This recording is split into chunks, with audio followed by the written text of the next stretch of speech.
Hey guys, hope all of you are doing mind blowingly amazing और अपनी पढ़ाई को एकदम जोर शोर से कंटिन्यू कर रहे हो। अब उसी पढ़ाई को अगर अपन लोग फ्यूल करने के लिए we are bringing you the 6 PYQ series और उसमें अपना अगला चैप्टर है overheads. Now this is one of the important topics, paper में भी हमेशा होता ही होता है, बट ऑफ लेट जो देखने को मिला है, जो जो है ना, तुम्हें क्वेश्चन से भी समझ में आएगा। The questions on overheads have gone simpler, थोड़े इजी होते जा रहे हैं and this becomes a chapter which you can not miss. ठीक है, तो ये चीज का थोड़ा सा ध्यान रखना। अगर तुम्हें इस चैप्टर को बहुत फटाफट से रिवाइज करना है, you can download my formula book from my Instagram और माय टेलीग्राम पेज, और उसी के साथ साथ you can pair it with my audio book on Spotify, just search costing audio books, और वहां पे ना तुम्हें मिल जाएगी वो ऑडियो बुक जिसके साथ पूरा का पूरा syllabus you can revise in less than 2 hours. Yes, less than 2 hours guys, less than 2 hours पूरा कॉस्टिंग सिलेबस हो जाएगा, तो यू कैन यूज दैट। आओ अब है ना देखते हैं क्वेश्चंस क्या बोल रहे हैं। The first question that we have is May 2024 का question 4B, which is question number 23 of our book. तो देख क्या बोला हुआ है। The cost variance reported was being discussed at a review meeting wherein the cost accountant of the company reported under absorption of production overheads. The following information was available from the cost records of the company at the end of financial year 23-20. Actual production overheads incurred were 4,50,000, which included a बहुत जरूरी 42,000 on account of written off obsolete stores. These are one-off expenses. ये one-off expenses है. These are not overheads.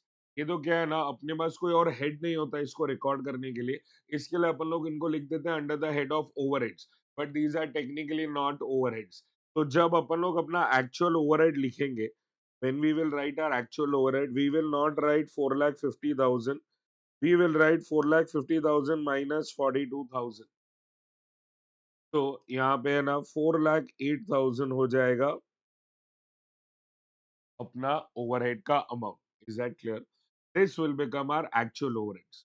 उसके बाद 18,000 units of the were produce during the year, out of which 10,000 units was sold and 8,000 units of finished goods were in stock. तो 18,000 का production है, 10,000 sold है, 8,000 closing stock है, और बोला है there were also 5,000 units in progress which may be reckoned as 40% complete. तो ये है ना अपने WIP हो गए, एंड उसका डिग्री ऑफ कंप्लीशन है सिर्फ और सिर्फ 40%। The actual machine hours worked during the period were 43,000। तो ये एक्चुअल मशीन आवर्स हो गए।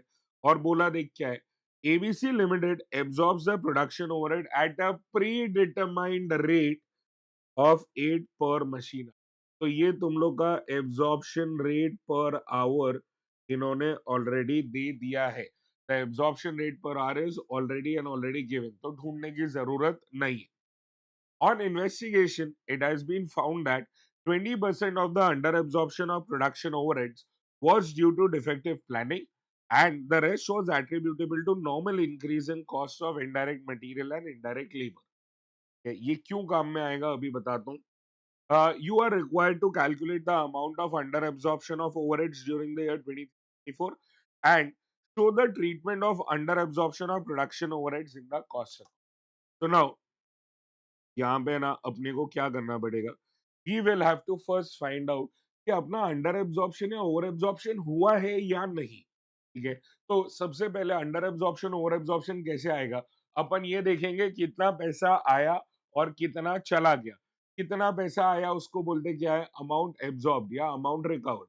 अब तुम कितना रिकवर कर रहे हो, you are recovering at the rate of 8 rupees per hour, और तुमने कितने आवर्स काम किया है, तुमने आवर्स काम किया है 43,000, तो यू वर्क फॉर 43,000 आवर्स, हर घंटे का 8 रुपया मिला, तो अपने को टोटल अमाउंट रिकवर कितना हो गया, 3,44,000।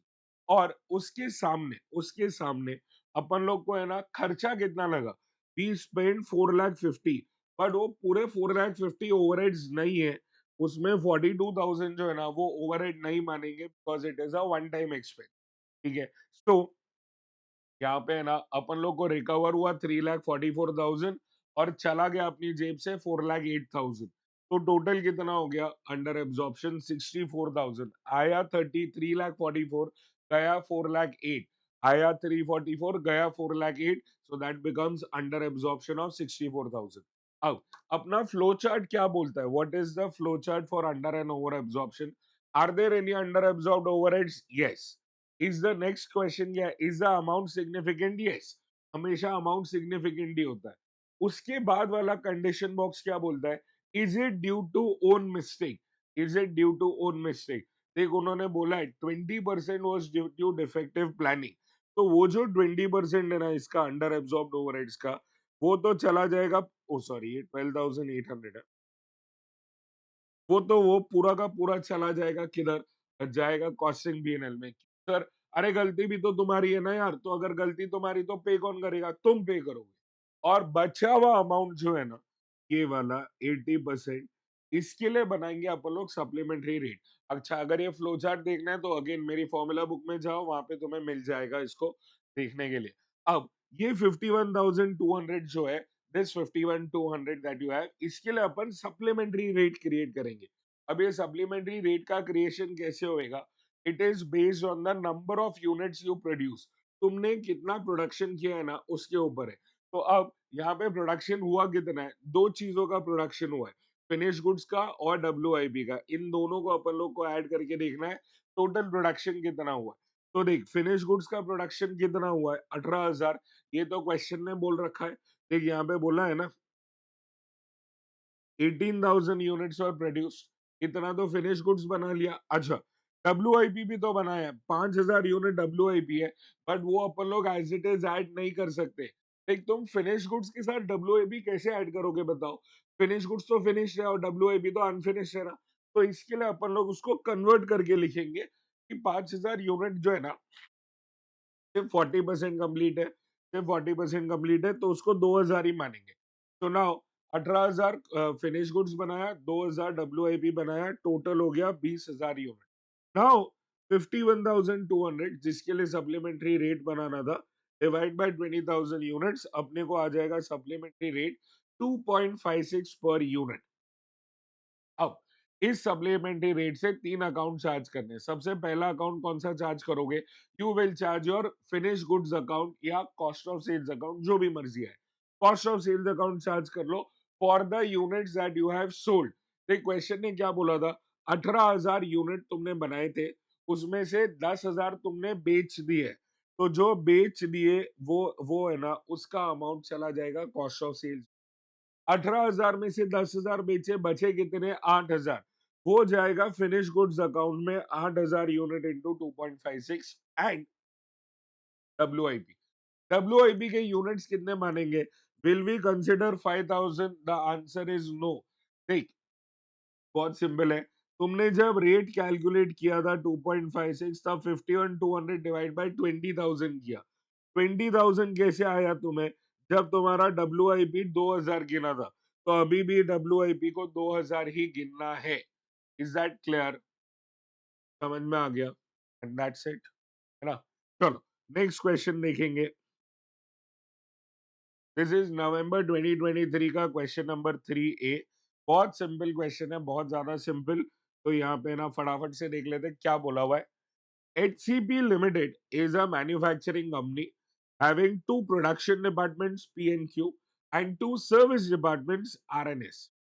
The budgeted cost information for the month of October 2023 is furnished below. तो देख, अपने को इनडायरेक्ट मटेरियल और इनडायरेक्ट लेबर दिया हुआ है. ये इनडायरेक्ट लेबर मेरे यहाँ से मिस किया था, इसके लिए मैंने लिखा है. तो ये इनडायरेक्ट मटेरियल और इनडायरेक्ट लेबर यहाँ पे आ गया. और अगर देखोगे ना, तो ये हर डिपार्टमेंट के लिए कितना है ना, वो उन्होंने ऑलरेडी बता दिया है. दे हैव ऑलरेडी मेंशन वो कौन से डिपार्टमेंट का कितना है.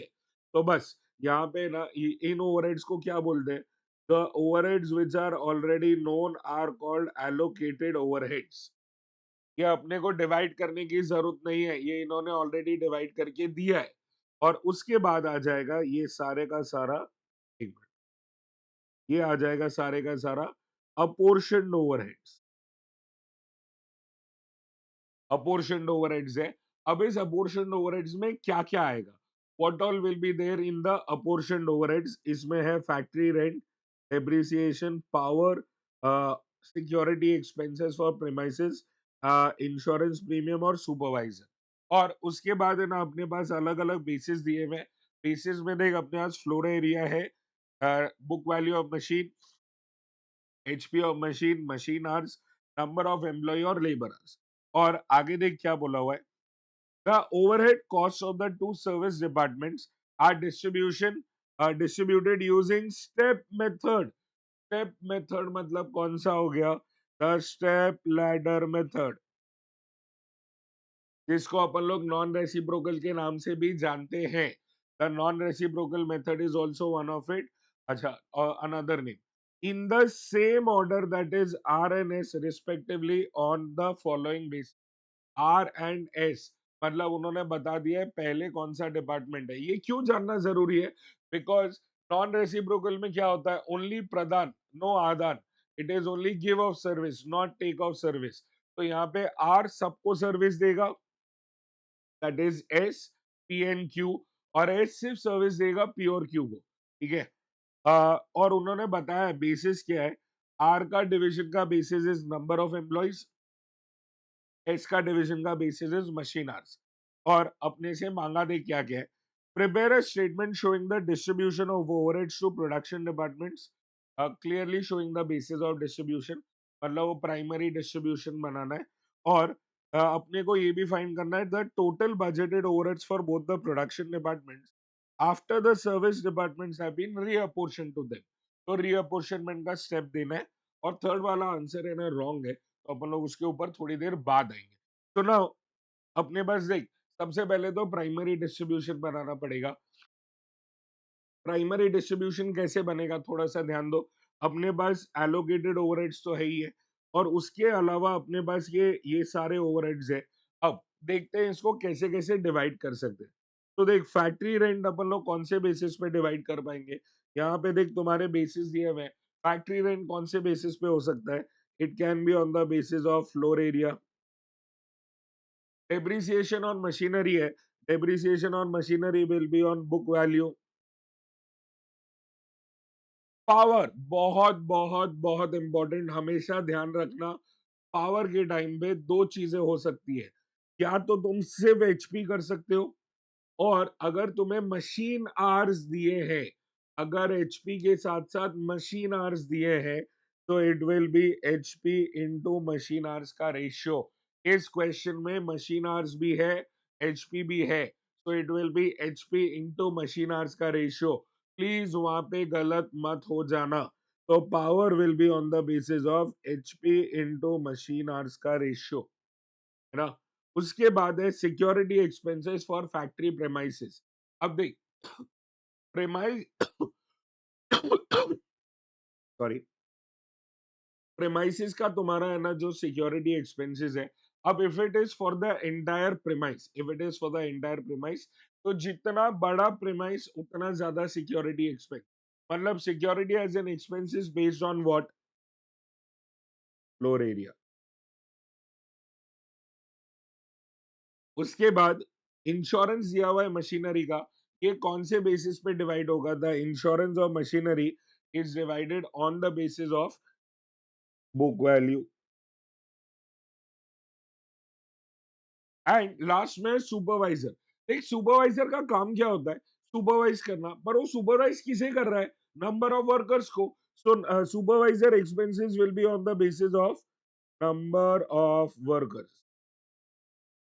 ये रहा number of workers, number of workers या नंबर ऑफ एम्प्लॉइज एक ही बात है। ठीक है। तो अपन लोग क्या करेंगे, सारे के सारे सबसे पहले तो खर्चे डिवाइड करेंगे, और आ जाएगा अपने को overhead as per primary distribution.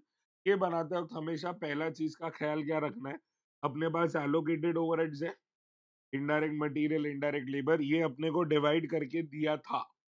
और फिर अपने पास अपोर्शन्ड ओवरहेड्स है, rent, depreciation, power, security, insurance और सुपरवाइजर का सैलरी। इसको अपन लोग ने है ना जो बेसिस अपन ने डिस्कस किए उस पे अपन ने डिवाइड कर लिया, और आ गया अपने को overhead as per primary distribution. ठीक है। अब आ जाते हैं सेकेंडरी डिस्ट्रीब्यूशन की तरफ, जहाँ पे सर्विस डिपार्टमेंट का खर्चा डिवाइड करना है प्रोडक्शन डिपार्टमेंट में।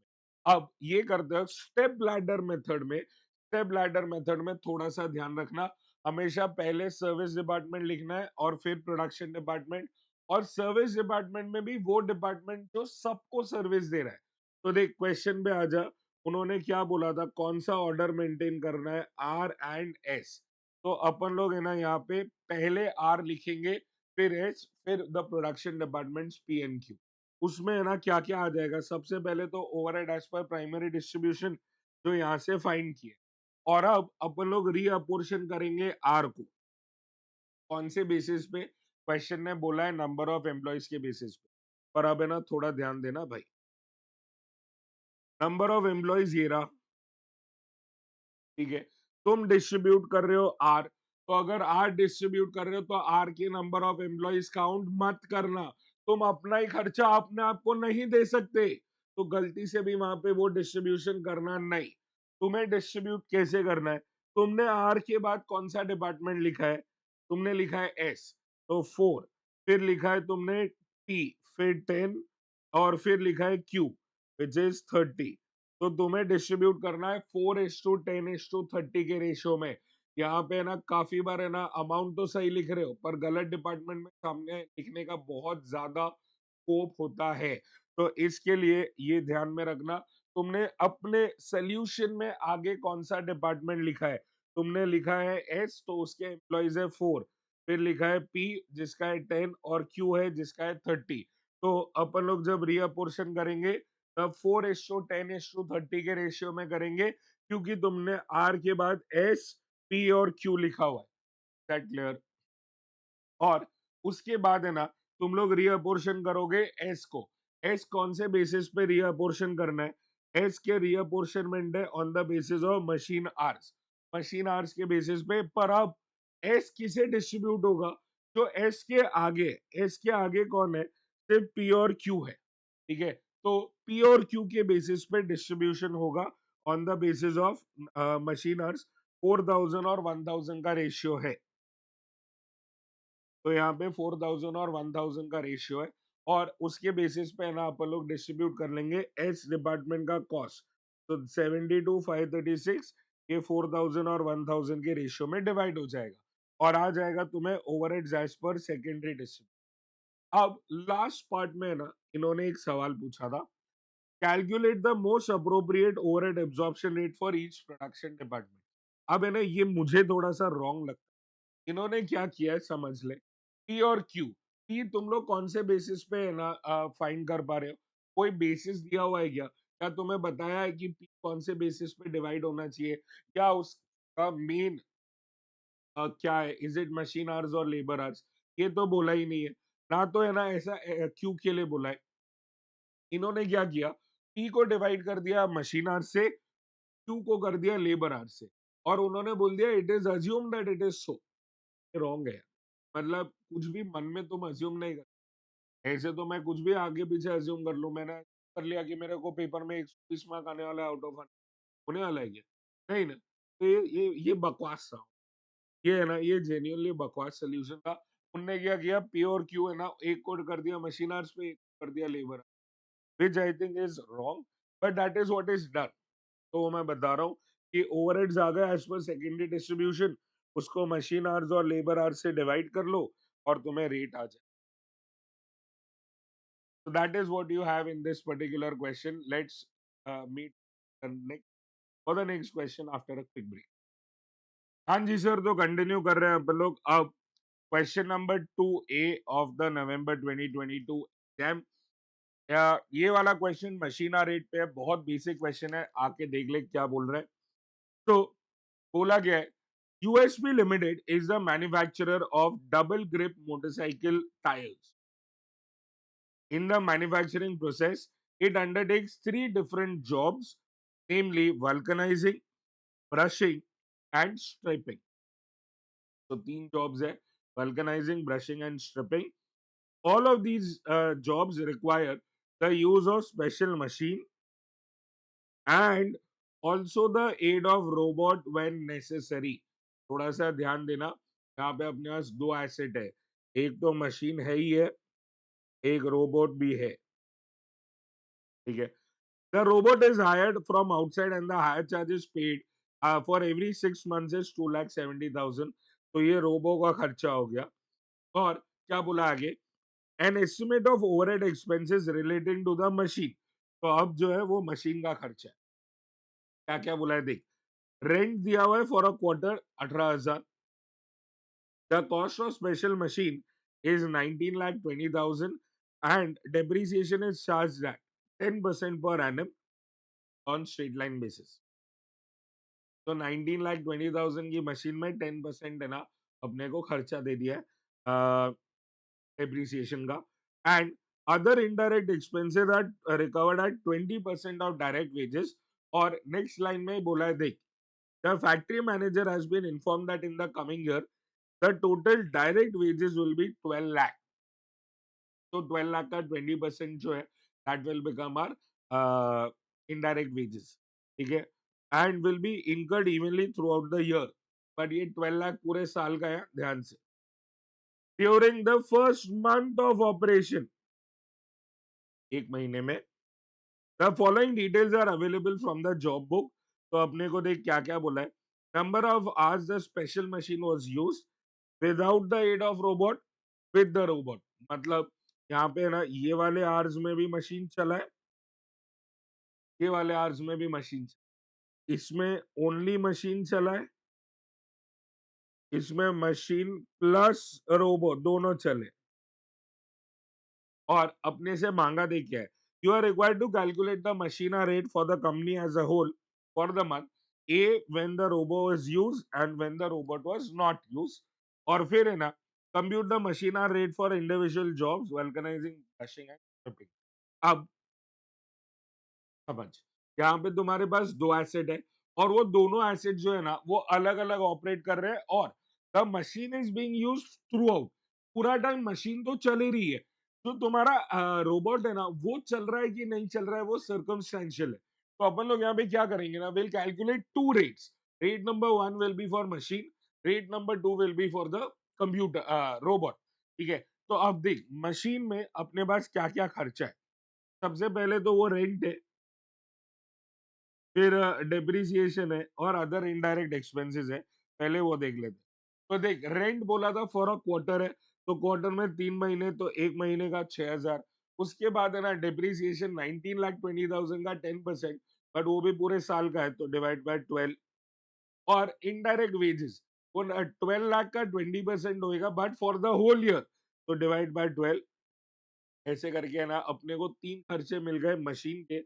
और मशीन का टोटल कॉस्ट आ रहा है 42,000 and it will be divided by the total machine hours. ध्यान देना मशीन के आवर्स कितने हो रहे, ये टाइम पे भी मशीन चल रही है, ये टाइम पे भी मशीन चल रही है, मशीन हमेशा ही चल रही है। तो 500 प्लस 1,000 प्लस 400, 400 और 1,200, तो मशीन तो हमेशा ही चल रही है।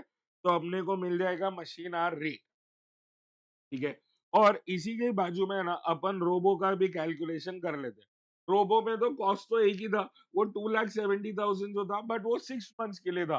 तो डिवाइड करेंगे और अपने को एक महीने का कॉस्ट आ गया। अब रोबो के आवर्स कितने होंगे, तो देख ये इतना टाइम है ना रोबो चला है, 400 प्लस 400 प्लस 1,200, 2,000 घंटे रोबो चला है। तो अपने को रेट आ जाएगा 22.5। But this is not our answer है, ये अपना आंसर नहीं है। अपने को रेट देना है when the machine was used and when the machine was used with the robo। तो देख अगर सिर्फ मशीन चलाएंगे तो सिर्फ ये वाला रेट एप्लीकेबल होगा क्योंकि सिर्फ मशीन का कॉस्ट लगेगा। अगर मशीन एंड रोबो चलाओगे तो ये वाला रेट प्लस ये वाला रेट एप्लीकेबल होगा। तो ये दोनों चीजों का रेट एप्लीकेबल होगा। तो if you are running only the machine तो 12 रुपए पर आवर दे दो। If you are running machine and the robo तो 12 प्लस 22.5 इतना दे दो। Are we clear? और बस लास्ट में तो है ना बहुत सिंपल सा ही काम रह गया। वो तीनों जॉब्स में है ना कितने आवर्स ओनली मशीन के हैं और कितने आवर्स मशीन प्लस रोबो के हैं, वो वाले अपन को ऐड कर देना है। तो मशीन चला है 6,000 घंटा, सॉरी 500 घंटा इंटू 12, 1,000 आवर्स इंटू 12। और मशीन प्लस रोबो वो 34.5 के हिसाब से चार्ज होगा, और फिर दोनों को ऐड कर दिया, आ गया अपना टोटल। क्वेश्चन बहुत सिंपल है, क्वेश्चन बहुत सिंपल है, बस ध्यान क्या रखना है यहाँ पे, that there are two assets over here. एक मशीन का एसेट है और एक अपना रोबो भी एसेट है। दोनों के कॉस्ट अलग है, दोनों के आवर्स अलग है, इसके लिए दोनों का रेट भी अलग अलग आएगा और फिर बाद में ऐड करना पड़ेगा। चलो, नेक्स्ट क्वेश्चन, May 22 के एग्जाम का क्वेश्चन है। I love this question, but इस क्वेश्चन में है ना ओवरहेड्स तो बहुत कम है, मैथ है और कॉशीट है बहुत ज्यादा में। तो एक बार फटाफट देख लेते हैं इस क्वेश्चन में क्या बोला हुआ है। तो यार क्या बोला है देख, in a manufacturing company the overheads are recovered as follows. तो बोला है factory overheads is a percentage of direct wages and admin overheads is a percentage of factory cost. अच्छा, एक चीज हमेशा ध्यान रखना, whenever they say ऐसा factory cost ना, they always and always mean net factory cost. ये चीज का ध्यान रखना। अगर वो लोग बोल देते हैं ना it is some percentage of factory cost, it is always and always on the basis of net factory cost. ठीक है, फिर आगे देख क्या बोला हुआ है, the company has furnished the following data relating to two jobs undertaken by it in the period. तो जॉब नंबर 1 और 2 है, अपने पास डायरेक्ट मटेरियल है, डायरेक्ट वेजेस है, सेलिंग प्राइसेस है और profit as a percentage of cost है। ध्यान रखना, टोटल कॉस्ट का परसेंटेज है। अब देख मांगा गया है, सबसे पहले तो percentage recovery rates of factory overheads and admin overhead, ये मांगा है। Calculate the amount of factory admin overheads and the profit for each of the to jobs, ये तो अभी ठीक है, ये तो बच्चों वाला काम है। And using the above recovery rates determine the selling price to be quoted for job 3। तो पहले तो है ना, पहले दो पार्ट कर लेते हैं, चलो।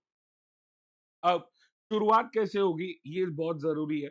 अपन लोग बोल रहे हैं कि है ना, let the factory overhead as a percentage of direct wages be x.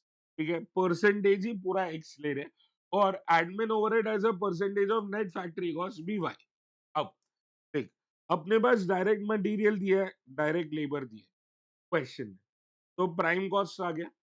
Factory overhead अपन लोग को ऐड करना है। अब कैसे ऐड कर रहे हैं अपन लोग, देख मान ले फैक्ट्री ओवरहेड 10% होता, 10% ऑफ डायरेक्ट लेबर, तो अपन लोग कैसे लिखते हैं उसको, 84,000 इंटू 10% लिखता ना तू।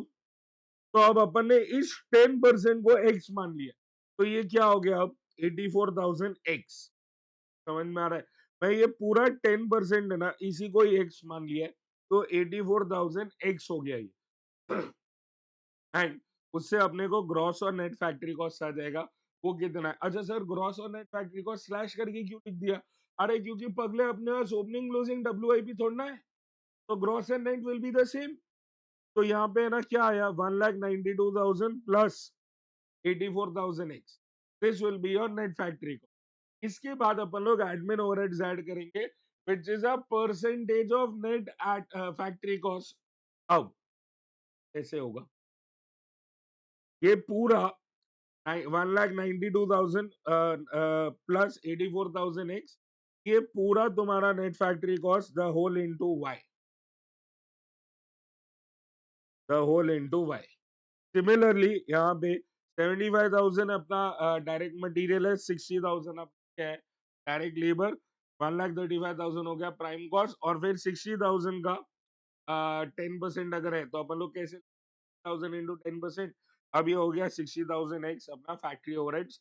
फिर ग्रॉस फैक्ट्री कॉस्ट आ गया, एंड उसके बाद अपन ने एडमिन ऐड कर दिया, जो भी परसेंटेज है इनटू वाई। ठीक है, तो अपने पास है ना ये दोनों अमाउंट्स आ गए।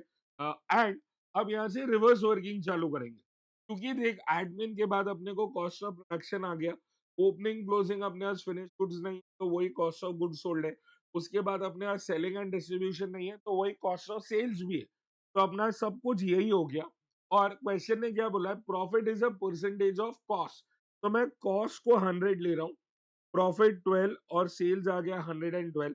क्वेश्चन ने सेल्स दे रखा है, तो यहां से रिवर्स जाएंगे, तो अपने को कॉस्ट आ गया। सिमिलरली ओवर हियर ऑल्सो, यहाँ पे 100 है ना अपने को as a percentage of cost है, तो कॉस्ट को 100 ले रहे हैं, प्रॉफिट 20, दिस बिकम 120। रिवर्स जाओ तो तुम्हें अपना कॉस्ट ऑफ सेल आ जाएगा। That clear? अब अब है ना, इक्वेशन देख, अपने पास एक जगह अमाउंट आ गया है। अब इक्वेशन देख क्या बनेगी। Net factory cost plus admin will be equal to cost of production या कॉस्ट ऑफ गुड सोल्ड या कॉस्ट ऑफ सेल। तो नेट फैक्ट्री कॉस्ट और प्लस एडमिन, मैंने ना ब्रैकेट ओपन कर दिया यहाँ पे, तो इसके लिए 1,92,000 Y plus 84,000 X Y is equal to what, your cost of sale. थोड़ा सा इसको शॉर्टन करेंगे, 1,92,000 को उधर लेके जाएंगे और अपना बचा हुआ इक्वेशन बनाएंगे। सिमिलरली यहाँ पे net factory cost plus admin is cost of sales, तो नेट फैक्ट्री कॉस्ट दे दिया है प्लस एडमिन है ना, क्या आएगा 1,35,000 वाई, ब्रैकेट ओपन कर गया, ब्रैकेट ओपन करके 1,35,000 वाई प्लस 60,000 एक्स वाई 2,10,000। इसको भी समराइज करेंगे, ये 1,35,000 को वहां ले जाके। अब अब आगे कैसे, अपने पास ये दो इक्वेशन है। अब है ना, यूजुअली लोग क्या करते हैं, इक्वेशन वन को मल्टीप्लाई करेंगे 60,000 से, टू को मल्टीप्लाई करेंगे 84,000 से, ठीक है, और फिर उसको कॉमन जगह पे लाके फिर कैंसिल करना चालू करेंगे। I will give you a shorter route out. फटाफट करने के लिए क्या करेंगे, अपन बड़ा नंबर डिवाइड बाय छोटा नंबर करते हैं।